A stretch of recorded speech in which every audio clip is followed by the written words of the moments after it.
Hello, everyone. Look who got a mic. I found I had people around me help me. Last night, I was on a night run.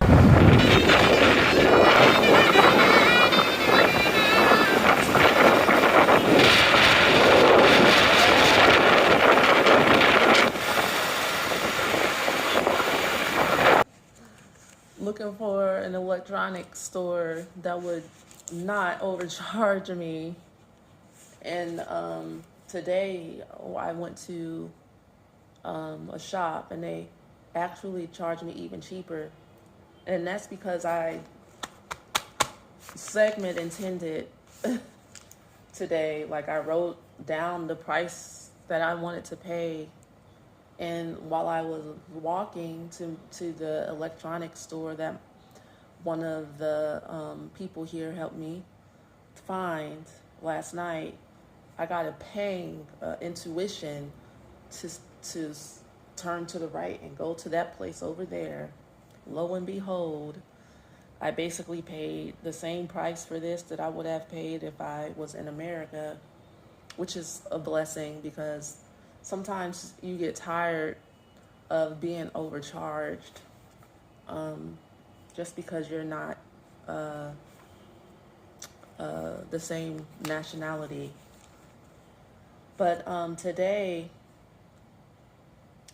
I was writing in my journal because I've been going through a really huge purge, as a lot of you have as well. And it's been substantial. I'm loving it.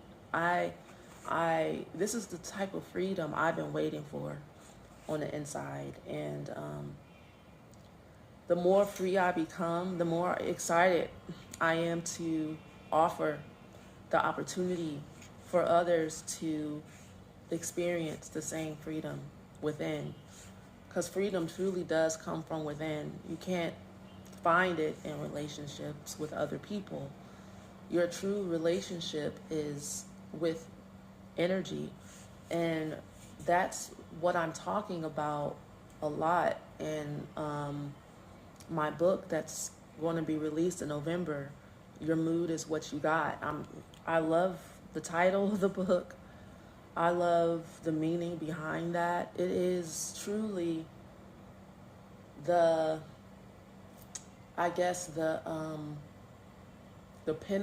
pinnacle, the apex of like my lessons. Like I got out of codependency, right? But I mean, there was still codependency in my auric field, which is what a lot of people experience. Like you can be healed, even find your purpose, and be living the life of your dreams and still attracting some of the same stuff and not really truly understand why. And it's because your mood is what you got. So in my journal today, I wrote a topic called admit what you love.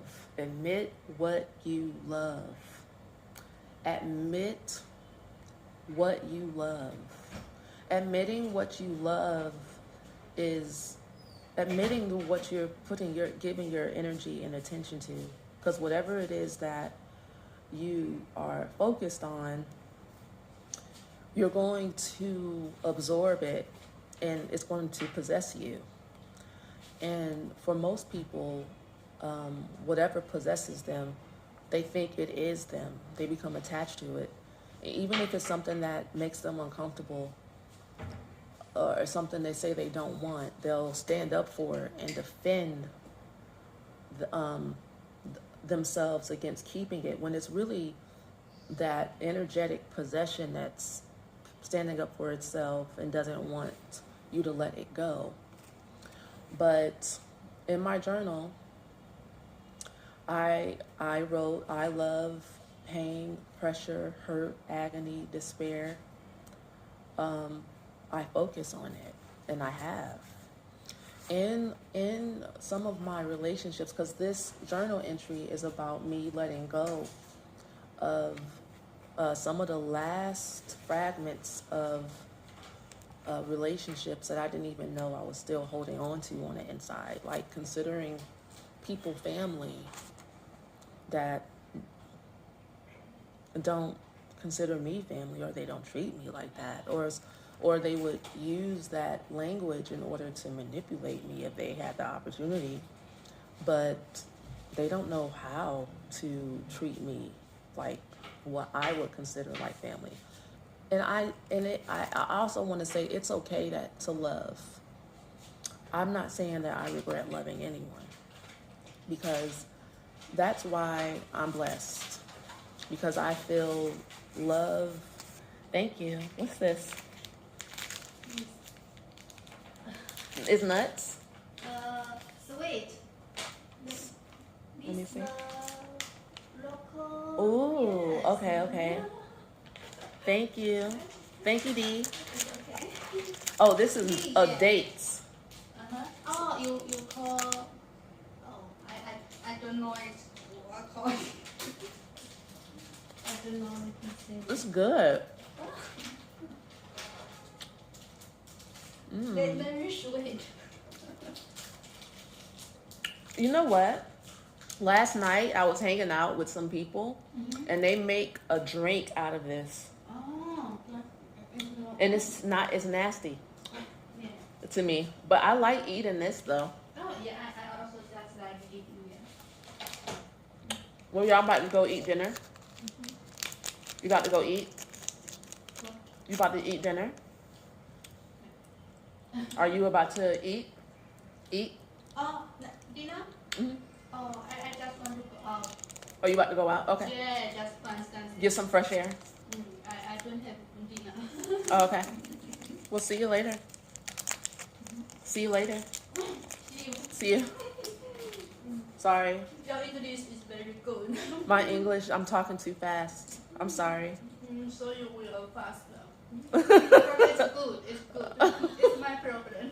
No, I should slow down.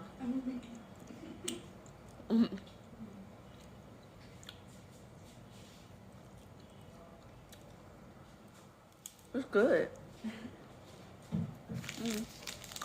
Did I say your name wrong? Is it said is D or Lee? My D is Dian. Dion? Dian. And you're Lee. D, just L. Yes. D. D? Dian. D and Dion? Dian. L. D. D. D? L I. Uh-huh. D. D? L I N G. Dian. Dion. Dian. Leon. Dian. Okay.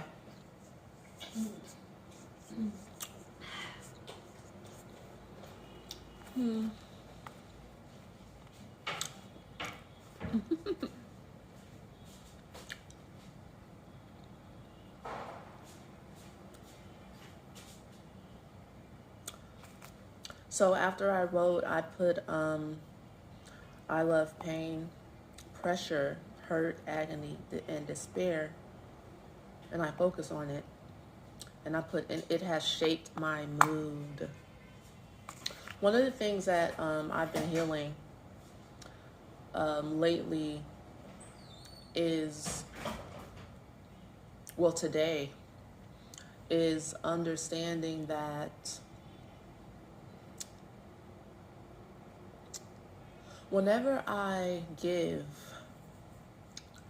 my energy away to someone who doesn't appreciate me, or what's a better way to put it?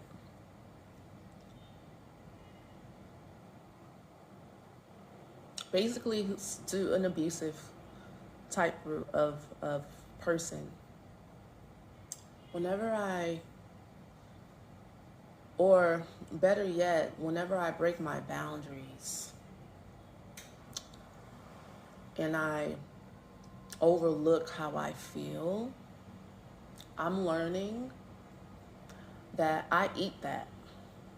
I eat it, right? I eat it, and it turns into a ball of energy. And in my life, it turned into a block of energy that I ended up projecting outwards onto other people. Like, nobody likes me. People don't want me to be free. People don't want me to express myself. People are holding me back. When it's really me, because I created this separation in myself, me not wanting to face how I really feel. It's an abandonment issue, to where I've been afraid that if I don't overgive or something, break my boundaries in some way, then I'm not going to be liked. And in growing up, if say your mom doesn't like you, that's going to activate your survival mechanisms inside. Like, well, if my mom doesn't like me, what I'm gonna eat, where am I going to go, or whatever. And in that type of relationship, it's smart to be obedient. But when you get older as an adult, it's not. And so your defense mechanisms aren't to be condemned, shamed, or demonized. They're to be loved. Admit what you love, right? This is an alchemy hack, because this is how I embrace my shadow on a daily basis. I admit what I love. And I will say, I love you, agony. I love you, shame. I love you, hurt. I love you, codependency. It brings the wound in to that sacred space of all the other stuff that you like and love about yourself, because a lot of the issue and the gap, the energetic gaps and the energetic leaks that people are experiencing, is because they are pushing themselves away. That's a part of you that turned into that direction in order to help you, so that you can eat, so that you wouldn't be beaten, so that you wouldn't be abandoned, right? Okay. What else did I write? Do with the mood that was, let me see.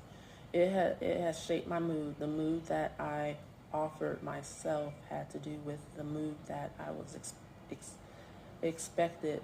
Right. And so, all right. So a lot of times when these types of woundings happen, like,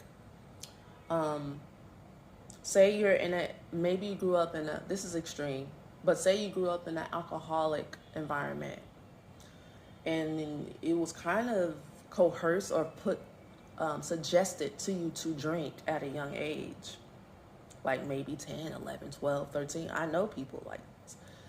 They were given alcohol at a young age. And when an adult or an older parental figure, authoritative figure, brings you in to a world where you lose your innocence, it's on purpose. Subliminally, subconsciously, they want you to join. They don't want an other type of mood around them. It'll agitate the shame that they feel. They'll feel like you're a traitor or enemy, like anybody that doesn't like turn up with me is against me. I was in that situation last night, actually, what I was just talking to D about. I was out hanging out because of the friend, I'll say friend loosely, that took me to research, like, getting these mics and things. Asked me if I wanted to go hang out with him and his friends at their hangout spot. And I was like, I'm always up for it. I'm in a new city. I love hanging out with people in organic environments, you know. I don't like touristy type spots, and this definitely wasn't that. But they were smoking and drinking. I'm not against that. I'll take a puff or two. I took a puff, you know, but I didn't want to drink, and I really didn't care to smoke all that much. I just don't. I'm not there right now with like where I'm at. There might be a time, and plus I use it if I am going to smoke. I like to have my own stash in my little wallet or whatever purse, and I'll smoke alone by myself. And then I don't even want to smoke. I'll take a piece of a gummy and I'll go wander. You know what I'm saying? Like, or read or meditate. I don't really like I don't know. But anyway, I felt like I was being looked at like, well, I was being looked at like, so you don't want to, why don't you want to, you just going to isolate yourself type energy. And I was like, what are we, 12, 13? I was like, yeah, I am isolating myself. I don't care. What? You know? And everybody started laughing. Like, and I'm like, okay, next subject. Like, I can totally do what I want to do. And I stand 10 toes down for how I feel. Because I know I'm the one that has to wake up with my mood in the morning or in the middle of the night. I'm not into creating those type of auric gaps in my auric field anymore. Like, it's not worth it. So what if you don't like me? Fuck you. You know? I don't care. Yeah. And so in the environment that growing up, what was the mood? Ooh, depressed. And so the only person that was allowed to show joy or like they were happy are people with a job. If you don't have no job and you ain't bringing in no money, what are you walking around happy about?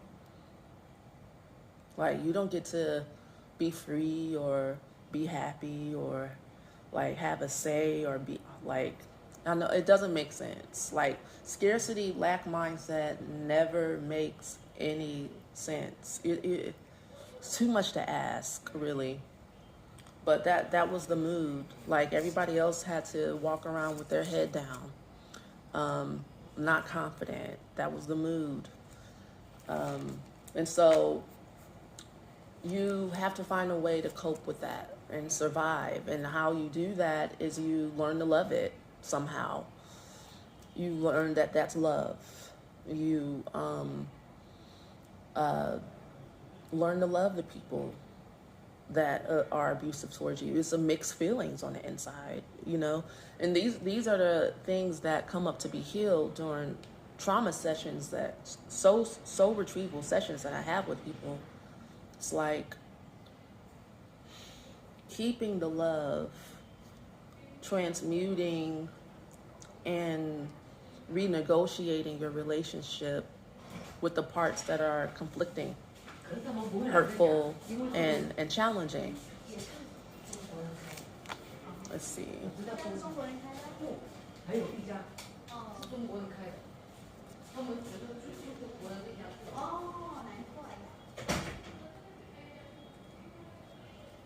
Even if there is no, hold on. Even if there is no, I love, I don't know.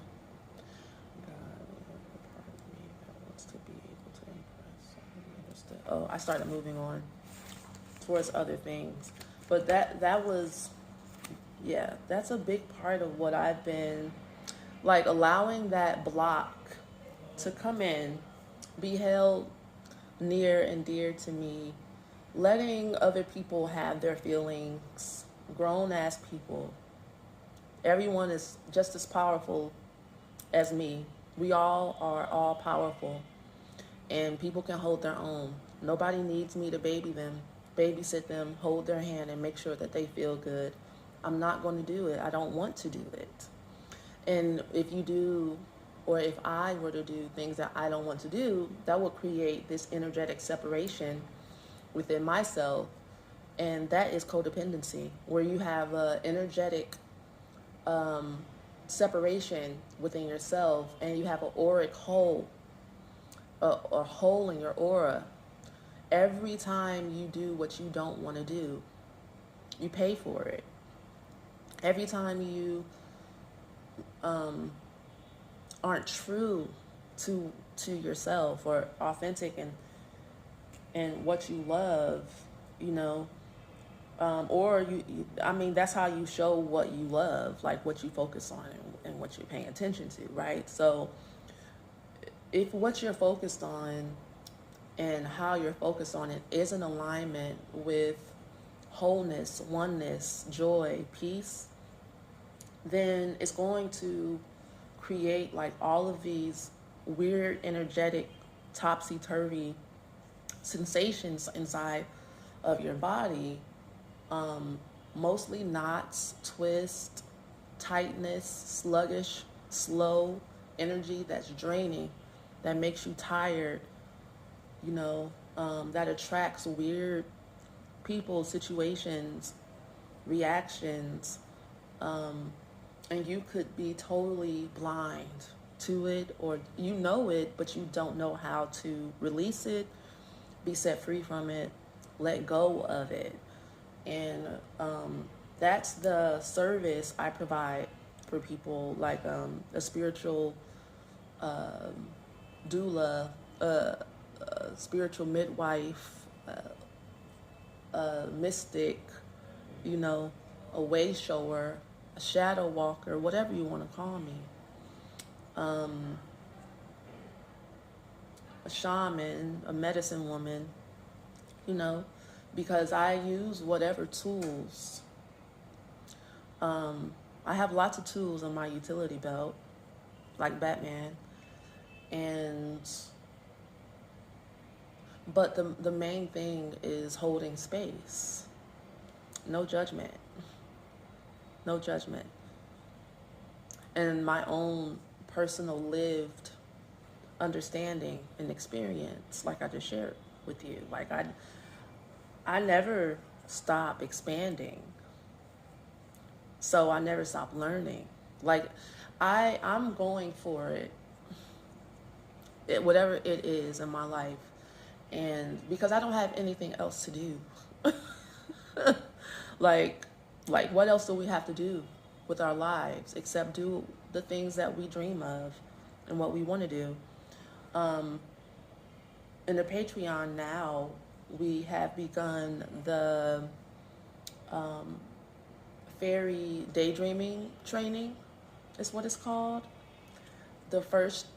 Last month we did the fairy rest training, and you can join and go back and do that. Every week there will be a group session that you can join, and we can do some trauma healing, some ayatanas yoga. If you know, because resting and daydreaming is very powerful, very subtle, very powerful energies, very soft, very loving. Love is medicine. Love is the highest intelligence in the universe. So if you spend time loving up on yourself, everything that's not loved is going to want to come up to be touched by that love, and you'll experience that as distress and frustration, and maybe even feeling like something's going wrong, when really the medicine is working. It's like getting the pus out. And the process isn't always pretty. And so I have the weekly events because of that. And they can be fun or they can be deep. It just depends on what we need. One of the things that I wanted to offer everyone is a space to practice the daydreaming technique by focusing and daydreaming a visualization with money, because the whole point of all of this is for you to get back into your inner throne of authority. Like you're all powerful.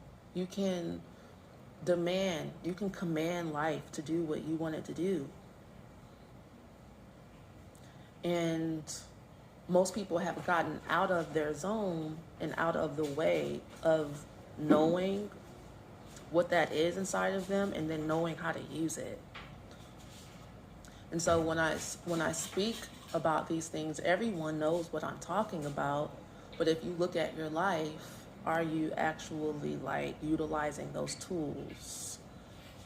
You know, and are you because it takes discipline. Like if you're out of practice and you've been practicing something else, because if you're not practicing being at rest, and you're not practicing like your meditations daily, doing something to fluff up your chi and plug into the right energy sockets, you're practicing most likely scarcity in some way, fear in some way.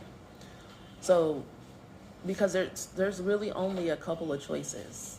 There isn't like lots of choices you have. There's two subjects: love or fear. Love or fear. And you can tell by the certain results, mostly how you feel, what you're focusing on. Like if you feel bad most of the time, and you're anxious and you can't sleep and you're stressed, and you could be standing on your head doing yoga and doing affirmations, but somehow you're still not at rest. And that's okay. That's okay.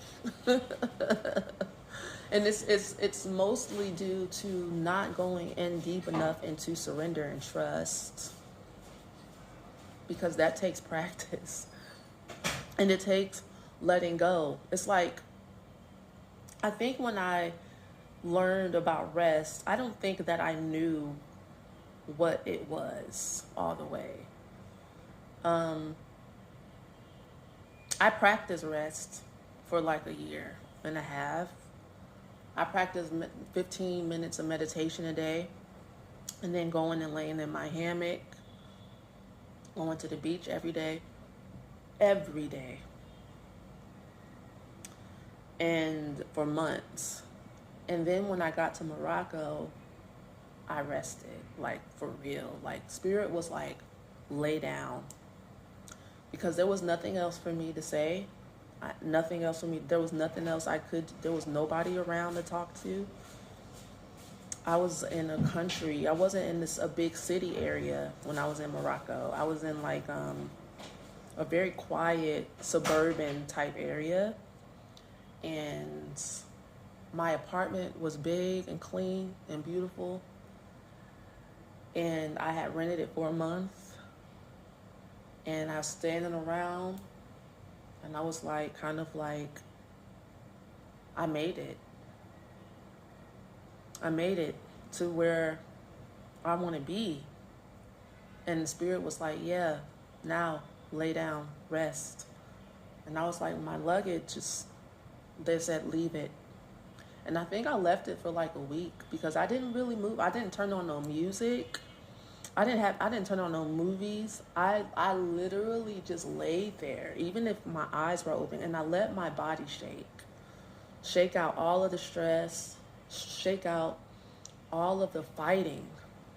My body I didn't want to really surrender. Like, I don't know.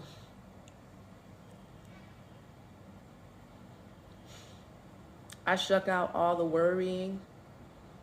Because what ended up happening is, when I got up from a place of inspiration. Like when I finally was ready, truly ready to move, I felt inspired to move. And then I was like, oh, and I was truly reset. I could feel it. I was energized. And I felt, now I'm like, now I know within my cellular system, what energized, what it feels to be energized, what spirit is trying to do. It's trying to get me in receiving mode, all the way in. They was like, get in there, girl, get in the womb, get in the cocoon. And I was like, but how am I gonna? And they were like, lay down. Lay it down. Shut it up. We took care of everything. You have nothing to worry about. You have nothing to say, nothing to do. lay down. What's wrong with laying down? Lay down. Yeah. It was priceless. It was the best thing that ever happened to me. Everything's always the best thing that ever happened.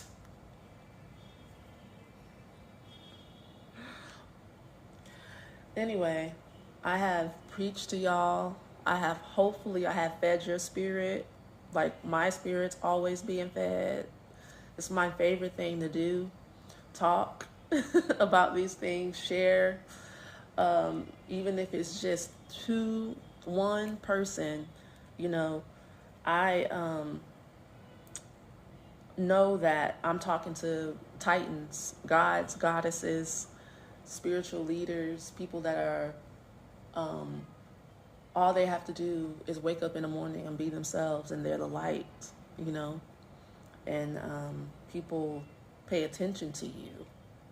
And you're important not for other people, but just to enjoy your own life. You know, I've kind of dropped all of the heaviness of thinking that anybody needs anything from me, you know.